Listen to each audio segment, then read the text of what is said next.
এত বাঁকা চোখ আর নেওয়া যাচ্ছে না, আমি শুধু কাজ করতে চাই, সুন্দর সুন্দর সুন্দর সুন্দর কাজ করতে চাই। তখন ইচ্ছা করে খুব পালিয়ে যেতে ইচ্ছা করে, কিন্তু আবার মনে হয় কি যে আমি কই, আমি তো এখানেরই পড়ি, আমাকে তো এখানে কত লোক ভালোবাসে, আমার তো এই দেশে মানুষকে অনেক কিছু দেওয়ার আছে, যে আমার অনেক কিছুর জবাব দেওয়ার আছে এই দুনিয়াতে, এই দুনিয়ার মানুষদেরকে, যে দুনিয়াটা আসলে আমার লোকজনকে ঘিরে, যারা আমাকে চেনে বা যাদের অনেক প্রশ্ন, অনেক কিছুর জবাব আসলে আমি কাজ দিয়েই দিতে চাই। মানে একমাত্রই উপায়ই হচ্ছে সেটা কাজ। ডেফিনেটলি সেই কাজগুলোই তো আমি ওভাবেই করব।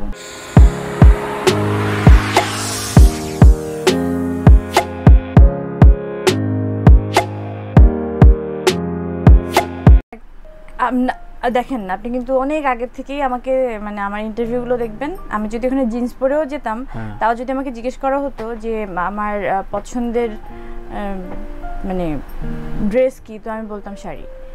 কিন্তু এতদিন পরার আসলে ব্যাপারটা আসলে বুঝতেছিলাম না যে কখন থেকে কেমনে কি করবো। আমার মনে হচ্ছিল যে এখন থেকে শাড়িটাই আরাম লাগছিল পরতে, কোনো প্ল্যান কিছু নাই। আপনি সবাই এরকম কেন খোঁজাখুঁজি, এটা বললাম, কিন্তু আরেকটা বিষয় হচ্ছে যে আমি অন্য কোনো ড্রেসের জন্য আসলে আমি ফিট না। আমি শারীরিকভাবে আমি এখন ওয়েস্টার্ন বলেন বা যে কোনো কস্টিউম বলেন, আমি ওটার জন্য কমফর্টেবল না। যদি ওটা যদি ফিট না হয়, আমাকে দেখতে যদি অদ্ভুত লাগে একটা জিনিস পরলে, বা আমি যদি নিজে কমফর্টেবল ফিল না করি, তাহলে আমি সেই জিনিস কেন ক্যারি করবো বা সেই জিনিস কেন পরবো। তো আমার মনে হয় যে প্রেগনেন্সির পরে যেটা হচ্ছে যে আমার ওয়েট গেইন করা, আমার সমস্ত মানে হয় না যে সব কিছু মিলিয়ে আমার মনে হচ্ছিলো যে আমার সাথে দারুণভাবে শাড়িটা যায়। সো আমি এটাই ক্যারি করছি। That's it. আমাকে কেউ হ্যাপি বার্থডে কোনোদিন বলেনি, মানে কোনোদিন বলেনি, মানে কোনোদিনই বলেনি। হয়তো বাসায় সবাই জানতো, কিন্তু কেউ হয়তো মনেই মানে উইশ করতে হবে এই জিনিসটা আসলে কারোর মধ্যে ছিল না। বা শুধু আমাকে না, আমাদের ফ্যামিলিতেই ব্যাপারটা এরকম ছিল, কারো জন্মদিন মানে মনে থাকতো না মনে হয়। বা আমি এলাকাতেও কোনো দিন দেখিনি, আমার কোনো ফ্রেন্ডদের মধ্যেও দেখিনি। মানে আমি যেখানে বড় হয়েছি এই ব্যাপারটাই আসলে জন্মদিন ব্যাপারটাই ছিল না। কিন্তু আমার খুব ইচ্ছা করতো যে আমার আসলে আমি না নিজে চিন্তা করতাম, আচ্ছা আমার জন্মদিন হলে আমি মনে রাখবো, তো আমি নিজেই ভুলে যেতাম। হয় না, যে প্র্যাকটিসটা তো আসলে নেই। তো এটা হলো কবে থেকে, যখন ফেসবুক আসলে আমরা ওখানে জন্ম তারিখ দেওয়া হয়, তো প্রথম উইশ শুরু করলো আমাকে এই যে এইটার থেকে, মানে এই একটা জন্ম তারিখ দেখানো হয় না, ওখানে তো আসে নোটিফিকেশন আসে সবার কাছে যে অমুকের আজকে বার্থডে।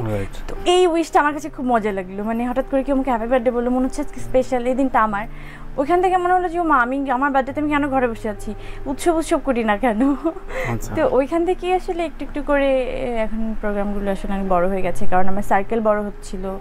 আমি যখন কেবল কাজ শুরু করলাম, তখন আমার মানুষজন এভাবে অল্প মানুষজনের সাথে কানেকশন।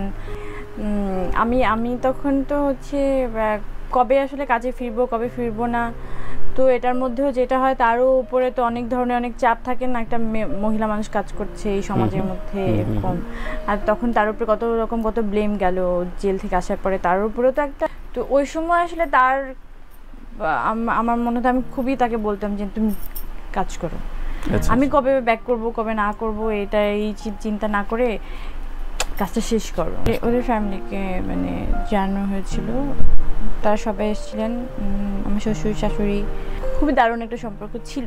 তারপর এইসবের মধ্যে ঢুকে আসলে যেটা হয় যে দেখেন এইসব নিয়ে আর কী হবে, আমার কাছে তো আমার জামাই নাই, এখন এই ব্লেম গেম খেলে লাভ আছে আর কোনো, যে আমার শ্বশুর এই না, আমার শাশুড়ি এই না, দরকার নেই। তাদের সাথে যে গুড মেমোরিজটা আমি সেটাই সারা জীবন রাখতে চাই। আজও আসলে কখনো আমার মনে হতো যে ওই যে ব্যাপারটা ওরকম যে আমি আসলে কিছু হলে মনে হবে কি যে আমি কি জানালাম নাকি, আমি কিছু বললাম নাকি। সো আমি আমার দিক থেকে সবসময় অফ রাখার ট্রাই করি, একদম 100% কেউ কিছু বুঝতেই পারে না, মুখ দেখলেও কিছু বুঝতে পারবে না।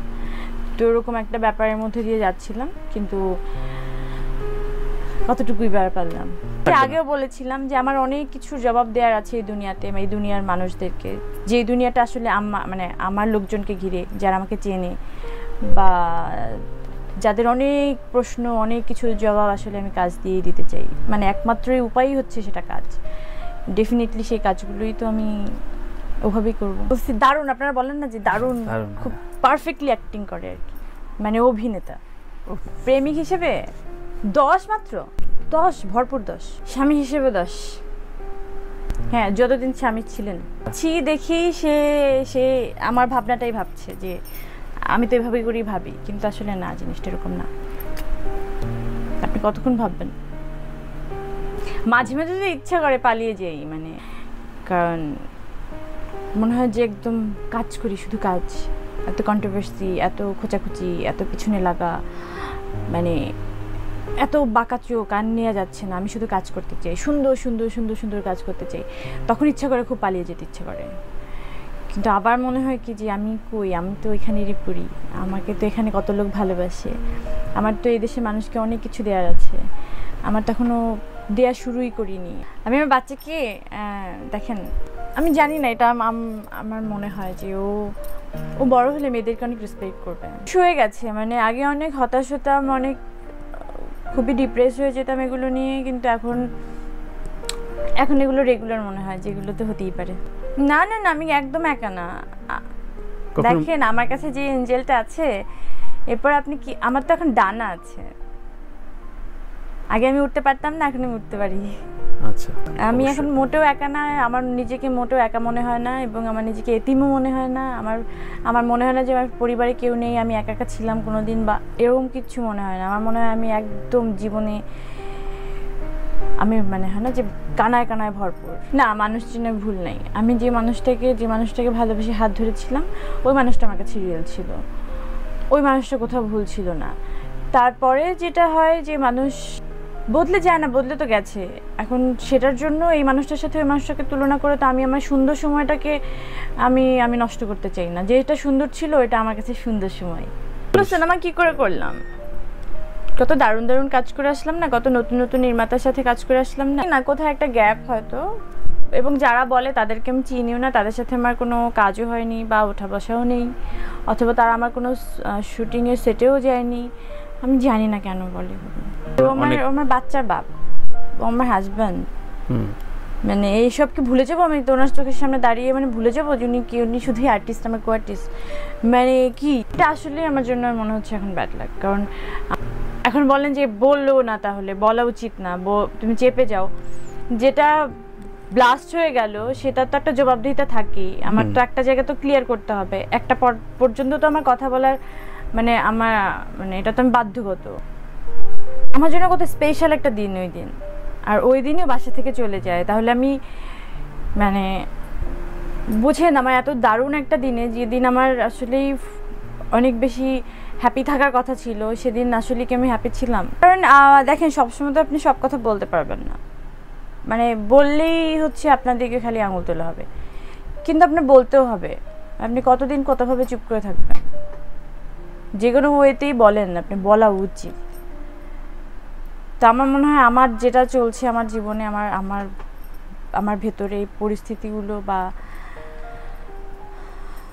আমার কথাগুলো আমি দমে রাখতে পারি না, যেভাবেই হোক আমার মনে বলা উচিত, আমি বলে দিই। সমস্যাটা এখানেই, কেউ কিন্তু আমাকে কিন্তু সবাই আদর করে, সবাই অনেক পছন্দ করে, এটা আমি সামনাসামনি কোনোদিন আমি দেখিনি কেউ আমাকে অপছন্দ করে, বা কেউ আমার উপরে কেউ ক্ষুব্ধ, কেউ বাঁকা চোখে থাকে, আমি কখনোই দেখিনি।